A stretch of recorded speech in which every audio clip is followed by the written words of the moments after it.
नमस्कार, आदाब, सत श्री अकाल, जय भीम, जोहार। मेरा नाम है नवीन कुमार। एक बहुत बड़ी खबर आ रही है उत्तर प्रदेश से। पीलीभीत से बीजेपी सांसद वरुण गांधी निर्दलीय उम्मीदवार के तौर पर लोकसभा चुनाव लड़ने की तैयारी कर रहे हैं। आपको बता दें कि वरुण गांधी 3 बार के सांसद हैं, 2 बार पीलीभीत से और 1 बार सुल्तानपुर से। लेकिन अभी तक बीजेपी ने जो लिस्ट जारी की है उसमें कहीं भी वरुण गांधी का नाम नहीं है। लेकिन बीजेपी की लिस्ट में नाम का इंतजार किए बिना वरुण गांधी ने नॉमिनेशन की तैयारी शुरू कर दी है, वो भी पुरजोर तरीके से। उनके वकील नॉमिनेशन पेपर भरने में जुटे हुए हैं, एफिडेविट तैयार किए जा रहे हैं और संपत्ति का ब्यौरा जुटाया जा रहा है। बस एक कॉलम खाली छोड़ा गया है और वो है पार्टी का नाम। वरुण गांधी ने नरेंद्र मोदी का चाहे जितना विरोध किया हो, लेकिन यह बात भी उतनी ही सही है कि वो भाजपा से खुली बगावत नहीं करना चाहते हैं। और अगर भाजपा टिकट देती है तो वो खुशी खुशी उसी के टिकट पर चुनाव लड़ना चाहेंगे। लेकिन मूल प्रश्न यह है कि क्या भाजपा उन्हें टिकट देगी। देखिए, 19 राज्यों की 102 सीटों पर पहले चरण में उत्तर प्रदेश की जिन 8 सीटों पर चुनाव होने हैं उसमें पीलीभीत की भी सीट है। इन सीटों पर नामांकन की प्रक्रिया 20 मार्च से ही शुरू हो गई है। 27 मार्च को नामांकन की आखिरी तारीख है और 30 मार्च को नाम वापस लेने की आखिरी तारीख। 19 अप्रैल को वोट डाले जाएंगे। भाजपा की पहली लिस्ट में ही यूपी की 80 में से 51 सीटों के उम्मीदवार तय कर दिए गए थे। सहयोगी दलों को 5 सीटें दी गई, 2 सीटें जयंत चौधरी की आरएलडी को, 2 अपना दल को और 1 ओम प्रकाश राजभर की सुभाषपा को। मतलब 56 सीटें तय हो चुकी हैं। बची हुई 24 सीटों पर अभी तक सस्पेंस बना हुआ है। इनमें से 4 सीटें वो हैं जिन पर पहले चरण में चुनाव है। ये 4 सीटें हैं बिजनौर, सहारनपुर, मुरादाबाद और वरुण गांधी की सीट पीलीभीत। पहले लग रहा था कि समाजवादी पार्टी वरुण गांधी को लेकर मुलायम हृदय रखे हुए है, लेकिन भगवत शरण गंगवार को इंडिया गठबंधन की तरफ से उतारकर उसने वरुण गांधी की उम्मीदों को तगड़ा वाला झटका दे दिया है। और अब तय हो चुका है कि कम से कम वरुण गांधी को इंडिया गठबंधन तो मदद नहीं करने जा रहा है। ऐसे में या तो वो चुनाव मैदान छोड़ दें और नहीं तो निर्दलीय ताल ठोके अगर बीजेपी टिकट नहीं देती है तो।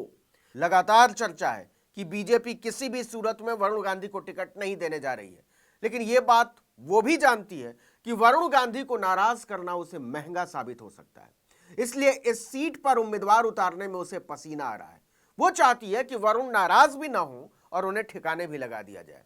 लेकिन क्या वरुण गांधी इसको नहीं समझते? वो इसको स्वीकार कर लेंगे? इस सवाल का जवाब ढूंढने से पहले आइए वरुण गांधी की तैयारी पर। तो इसमें सबसे पहली बात यह है कि वरुण गांधी हर कीमत पर चुनाव लड़ेंगे। भाजपा टिकट देती है तो भी और भाजपा टिकट नहीं देती है तो भी। यह भाजपा को तय करना है कि वो वरुण गांधी को अपने उम्मीदवार के तौर पर उतारेगी या उनसे मुकाबला करेगी। जरा ध्यान से सुनिएगा पूरी बात, क्योंकि इस खेल में किसी भी समय समाजवादी पार्टी भी शामिल हो सकती है, कांग्रेस भी शामिल हो सकती है। वरुण गांधी के निर्दलीय चुनाव लड़ने की खबर ने उस समय जोर पकड़ लिया जब जिला निर्वाचन अधिकारी के यहां से खबर निकली कि वरुण गांधी के नाम से नॉमिनेशन पेपर खरीदे गए हैं।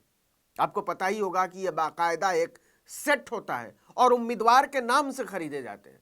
तो वरुण गांधी की तरफ से नॉमिनेशन पेपर का सेट खरीदे जाने की बात बाहर निकल आई, वो भी एक सेट नहीं, पूरे 4 सेट। बताया जा रहा है कि वरुण गांधी के लिए नॉमिनेशन पेपर खरीदने वाले प्रतिनिधि दिल्ली से पीलीभीत गए थे। उन्होंने नॉमिनेशन पेपर के 4 सेट खरीदे और फिर दिल्ली वापस लौट गए। इसी से यह खबर उड़ी कि वरुण गांधी निर्दलीय चुनाव लड़ने की तैयारी कर रहे हैं। आपको बता दें कि 20 मार्च से ही नॉमिनेशन शुरू हुए पीलीभीत में और 20 मार्च को ही वरुण गांधी के प्रतिनिधियों ने नॉमिनेशन पेपर खरीद डाले। इसका मतलब क्या हुआ?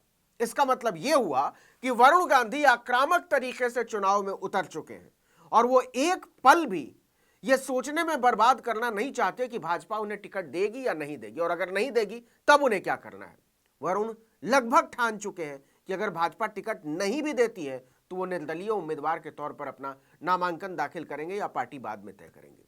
लोकसभा की बची हुई सीटों पर उम्मीदवारों के नाम तय करने के लिए प्रधानमंत्री नरेंद्र मोदी की अध्यक्षता में भाजपा के केंद्रीय चुनाव समिति की अगली बैठक होनी है। उम्मीद की जा रही थी कि यह 16 या 17 मार्च तक हो जाएगी, लेकिन यह अभी तक टली। भाजपा ने न तो वरुण गांधी की पीलीभीत सीट पर अपना पत्ता खोला है और न ही मेनका गांधी की सुल्तानपुर सीट पर। लंबे समय से कहा जा रहा है कि भाजपा दोनों को ही टिकट नहीं देने जा रही है। अब कहानी यह है कि मेनका तो स्वीकार कर सकती हैं कि उन्हें उम्मीदवार न बनाया जाए, लेकिन वरुण गांधी को उम्मीदवार न बनाया जाए इसे न तो मेनका स्वीकार करेंगे और न ही खुद वरुण गांधी। और यही बीजेपी की चिंता है, क्योंकि पीलीभीत सीट पर दोनों ही नेताओं की पैठ पहुंच गांव-गांव तक है। पहले लग रहा था कि अखिलेश यादव के साथ वरुण गांधी की बात बन गई है, क्योंकि 20 मार्च की दोपहर तक समाजवादी पार्टी ने पीलीभीत से उम्मीदवार का ऐलान नहीं किया था। इतना ही नहीं, एक दिन पहले व्यापार मंडल की बैठक के बाद अखिलेश यादव से जब पूछा गया था कि क्या वरुण गांधी को आप टिकट देने जा रहे हैं, मदद करने जा रहे हैं, तो उन्होंने मना करने की बजाय यह कहा कि दूसरी पार्टी के बारे में मैं क्या जानूं, किसको टिकट मिल रहा है, किसका टिकट कट रहा है, लेकिन हमारा संगठन तय करेगा कि क्या करना है। उन्होंने वरुण गांधी के नाम पर समाजवादी पार्टी के विचार करने से इनकार नहीं किया था। इससे खबर फैली कि वरुण और अखिलेश के बीच पीलीभीत में कोई ना कोई गुल जरूर खेलेगा। लेकिन अचानक से समाजवादी पार्टी 6 और सीटों से उम्मीदवारों का ऐलान कर देती है और इन 6 सीटों में भगवत शरण गंगवार को उतार देती है पीलीभीत से। आपको बता दें कि पीलीभीत में गंगवार की आबादी बहुत ज्यादा है। इसके बाद तय हो गया कि वरुण अब पूरी तरह से भाजपा की कृपा पर है और अगर भाजपा टिकट काट देती है, जिसकी संभावना बहुत ज्यादा है, तो या तो वो चुनाव मैदान छोड़ दें और नहीं तो निर्दलीय कूद पड़े। जिस तरह से वरुण के प्रतिनिधियों ने नॉमिनेशन पेपर का सेट खरीदा है, उससे तो यही लगता है कि वरुण मैदान छोड़कर भागने की बजाय अपने दम पर ताल ठोकना पसंद करेंगे।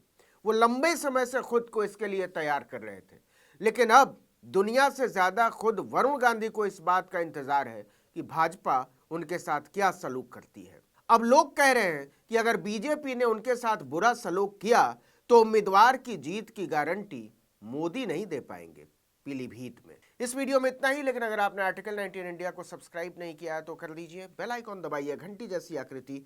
यूट्यूब पर ही अब हम मौजूद हैं। ज्यादा से ज्यादा लोगों तक हमारे चैनल को, हमारी बातों को, हमारी पत्रकारिता को पहुंचाइए। ट्विटर हैंडल आर्टिकल 19_इंडिया और मेरा ट्विटर हैंडल नवीन जर्नलिस्ट।